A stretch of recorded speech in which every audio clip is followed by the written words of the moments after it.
RSS प्रमुख मोहन भागवत जी ने सभी लोगों को एकजुट होने का संदेश दिया विजयादशमी पर।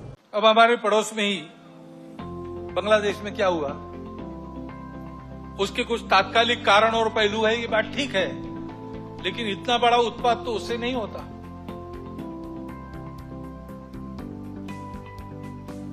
वो कारण उनकी चर्चा जिनका विषय है वो करें,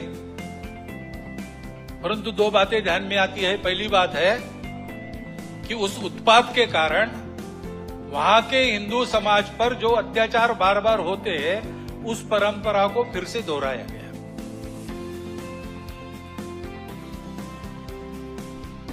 पहली बार वहां का हिंदू संगठित होकर अपने बचाव में रास्ते पर आया, इसलिए कुछ बचाव हो गया। परंतु कहीं कोई गड़बड़ हो, दुर्बलों पर अपना गुस्सा निकालने की ये जो कट्टरपन की प्रवृत्ति है, वो प्रवृत्ति जब तक वहां विद्यमान है, तब तक वहां के हिंदू क्या, वहां के सभी अल्पसंख्यक, उनके सर पे खतरे की तलवार लटकी रहेगी। उनको आवश्यकता है मदद की।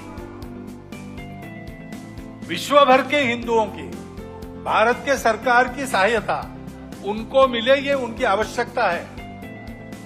परंतु इससे ये ध्यान में आता है, और ये ध्यान में आना चाहिए, हिंदू समाज के भी ध्यान में आना चाहिए कि दुर्बल रहना अपराध है। हम अगर दुर्बल है, असंगठित है, तो उसका मतलब हम अत्याचार को निमंत्रण दे रहे हैं। निमित्त कुछ नहीं चाहिए, हम दुर्बल है, यह निमित्त पर्याप्त है। और इसलिए जहां कहीं भी हम है, वहां संगठित रहना, सशक्त रहना, किसी से शत्रुता नहीं करना, हिंसक नहीं बनना, योगदान देने वाले बनना, परंतु इसका अर्थ दुर्बल रहना नहीं, अशक्त रहना नहीं। इसको हमको करना ही पड़ेगा। रक्षा मंत्री राजनाथ सिंह दार्जिलिंग में सुकना कैंट में सेना के जवानों के साथ विजयादशमी मना रहे हैं। दुखद खबर, डेंगू के चलते महिला आरक्षी का हुआ निधन। महिला बाद कोतवाली में तैनात थी महिला आरक्षी पूजा सक्सेना। 18 सितंबर से मातृत्व अवकाश पर थी महिला आरक्षी। 11 अक्टूबर की रात करीब 3 बजे से 3 के बीच पूजा सक्सेना इलाज के दौरान ली अंतिम सांस।